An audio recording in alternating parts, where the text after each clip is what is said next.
I'm Lily, 30. On the morning of my wedding, Ethan's family burst into my room and put a contract in front of me. Move into their house, pay $3,500 a month, and walk their dog Peanut. My heart clenched. My hands went cold. Am I the asshole if I call off the ceremony right now? If you were in my place, would you revenge or not? Please comment, like, and share so more people know. They said, a good daughter-in-law sacrifices. No signature, no wedding. This is tradition. And I stood before a choice that could define my entire life. That morning, the bridal suite felt like a cold box. The white dress hung by the window. A light draft floated in. The scent of orchids, a little too sweet. I was practicing steady breaths when the door flew open. Mrs. Collins, Ethan's mother, walked in with Mr. Collins, their footsteps clicking against the floor like a metronome of judgment. She set a stack of papers in front of me. Post-wedding terms. My heart skipped.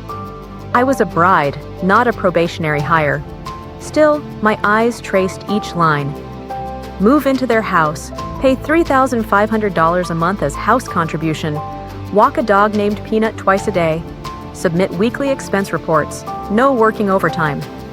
The sentences were cold as metal. A good daughter-in-law sacrifices, she said slowly, as if teaching me morals. No signature, no wedding, Mr. Collins said, lids half closed, voice gravelly. This is tradition, they concluded, a lid clamping shut on a pressure cooker. I heard myself give a brittle laugh. Does Ethan know about this? He trusts us, Mrs. Collins shrugged. Each word dropped like a stone. Suddenly, I saw Ethan, the guy who once held my hand through winter, somewhere out there in his suit, nodding along to tradition. Something in me cracked. Fingers went icy, makeup felt heavier, choking my nose. Have you ever had a price put on your existence? $3,000 a month to buy the right to be a wife, a few dog walks to measure obedience. Am I the asshole for feeling insulted? I remembered my mother Helen. Love anyone you want, but don't sell your boundaries cheap. I remembered my sister Amy laughing. Be happy for yourself. But in that room, happiness looked like a scale. On one side, the glittering wedding, on the other, a stack of brutally tidy papers. I swallowed hard, voice shaking. What if I don't sign? No ceremony. Don't embarrass the family. You move in tonight. Peanut needs discipline. Each line a thin knife, barely touching, somehow burning. I glanced at the mirror. The woman there was beautifully made up, but her eyes had dimmed as if someone blew out a small light inside. I heard my heartbeat go off rhythm, heard the expectations of relatives outside, even the MC testing the mic. One thought flashed. If I sign now, I sign a life sentence. If I refuse, I become a runaway bride minutes before the ceremony, and maybe a viral clip. I'm asking you, listening now. If you were me, would you revenge or not? Would you quietly sign to get it over with, or stand up and pop the balloon of tradition? Comment and tell me what you'd do. If this story hits you, like and share so someone being forced to sacrifice knows they're not alone. Then, in the cold, I finally heard my pain clearly. It didn't scream, it stood still, laid a hand on my shoulder, and whispered, "Don't betray yourself." I took a long breath. I need to talk to Ethan. Mrs. Collins curled her lip. No need, he agrees. So this wasn't a whim, it was a plan. I felt like I was staring at a play where I'd accidentally accepted a supporting role. I picked up the pen, twisted the cap, heard a tiny click, the sound of a countdown. Then I set the pen down. I won't sign. The air thickened. Mr. Collins arched a brow. You're making a mistake. I smiled wearily. I'm avoiding one. Don't make us cancel this. No signature, no wedding. This is tradition. Do you hear it? The incantation, again and again. But with each repetition, my boundary sharpened. Boundaries aren't walls to keep people out. They're lines that keep me from losing myself. I called Amy in. She scanned the pages, eyes wide, lifted her phone. Accidentally recording, just to remember, to have proof if needed. I texted Helen, "Mom, I'm not getting married." She rang immediately. "Does it hurt?" I laughed and cried at once. "Yes, but it's the right pain. Pain for enduring too long, pain for misplacing hope, pain for realizing the man I loved chose silence on his family's side. Pain like antiseptic, stings but it cleans." I opened the door. Chandeliers glowed. Ethan stood at a distance, face unfamiliar. "Just sign, let's get this over with," he whispered. "Over with? As in selling my life?" I asked. He looked away. The MC double-checked the timeline. Guests murmured. In my head, waves crashed. I walked to the small stage with the slideshow of our photos. Amy accidentally tapped a clip. Mrs. Collins's voice played. "A good daughter-in-law sacrifices. No signature, no wedding." The entire room went silent, as if someone cut the sound. I hadn't planned to expose anyone, but the truth has a way of finding a mic. I spoke into it, strangely calm. "There will be no wedding today." The word "no" vibrated like a string. I bowed, apologized to everyone who came, and thanked them for witnessing. A tide of whispers rose. I looked at Ethan, and in his eyes, saw confusion and relief. Maybe he didn't want to marry someone who wouldn't obey to his family's standard. I didn't want to marry someone who wouldn't protect me. It wasn't drama. It was release. My mind opened like a door. I felt Amy's hand squeeze mine. I heard Helen whisper, "You did right." I loved myself in the most adult way, accepting a bad label to avoid a worse life. If you're still here, comment. In my shoes, what would you do? If it feels right, share this with anyone trapped under the label tradition. I walked out of the hall. The day looked a little brighter. In that breakup, I chose self-respect. The next day, my mother Helen's house smelled of ginger tea. I sat with a folder. 3 words I had typed. Refund request. Amy reviewed the costs: venue deposit, decor, photos, music, cake. I didn't ask for pain damages. I asked for the price of the truth. The lawyer in me stayed clear. There was just cause to cancel.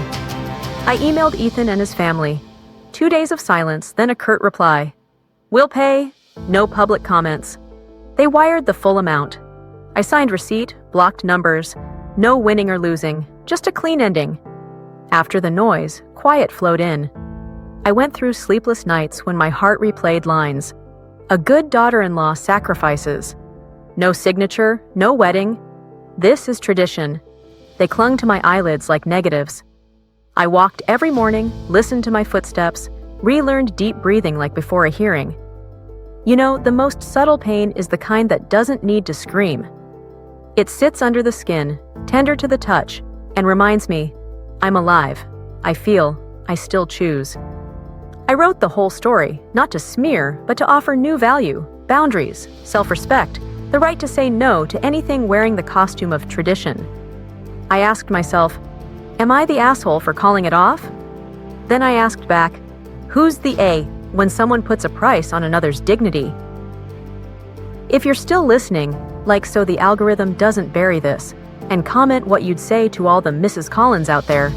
Share with someone torn between a contract and their own heart. Months later, I met Lucas at a joint project. He didn't promise heaven. He asked, have you eaten lunch? Ordinary kindness rescues better than fireworks. We walked, traded stories of scars. I told him about Peanut, the $3,500, the way a bride can morph into an employee in a future in-law's house. Lucas listened without judgment. If there's any tradition worth keeping, it's respect. Sometimes I still catch Ethan in memory, like a passing rain shadow. I don't resent him. Resentment is another leash. I chose to let go. I kept a new pot of orchids, so it blooms on time. I bought a small necklace for me, not for Peanut. I tell myself, Lily, don't sacrifice your fire to keep someone else warm. If you've ever been tagged ungrateful for setting limits, drop a line in the comments. How did you survive? If this story makes you angry, let that anger protect you and the people you love. Like, comment, share. Not for views, but to spread a simple message. Love doesn't need a submission contract. And if someone leans in to whisper those shocking lines, a good daughter-in-law sacrifices, no signature, no wedding, this is tradition. Smile, stand tall and answer. The only tradition worth keeping is respect for people. Then walk away. You might still hurt, but it's the right hurt, and past that door of pain lies freedom. Until now, telling it back, Lily, still remember the chill on the back of my hand as the pen touched down and then pulled away. I didn't sign. It sounds simple, but after that one no came a free fall. I lost a ceremony I'd prepared for months, lost a happy script I once believed in, and lost Ethan, the person I thought would stand beside me through every storm. I was sad, I was disoriented. Some nights jolting awake as memories rushed in like a door slamming. Strangely, when I let silence move through me long enough, I felt lighter. Lighter for not betraying myself. Lighter because this pain hit the right place and was already healing. Then I met Lucas. Not a reward, just a decent, ordinary man. He didn't ask me to explain. He simply asked, "Are you tired today?" From that small question, I learned to love myself again, eating proper meals, walking in the morning sun, in writing a few lines of gratitude each night. I signed a new pact with myself. Honor boundaries, never trade dignity for counterfeit peace. So, am I the asshole? I asked myself for weeks. Then I realized it isn't about labels of good or bad. It's about boundaries. When a relationship asks you to shrink yourself, to distort your own voice, stopping isn't rebellion, it's clarity. That day, I didn't ruin a wedding. I avoided a misaligned marriage. Lessons I keep. Love is a two-way choice, not a submission contract. Boundaries are a mature form of love, helping both people respect each other. Silence in the face of unfairness is still an answer, and sometimes it's the answer you need to make a decision. If you're standing at a crossroads like I was, ask yourself, am I signing a piece of paper or signing a life? And if this story touches you, tell me your thoughts in the comments. Do you think I'm AITA? What would you do in my place? Hit like if you want this message to reach more people, and share it with anyone torn between love and self-respect. Who knows? One line you leave today might help someone square their shoulders, say a single no, and begin again, quieter and far clearer.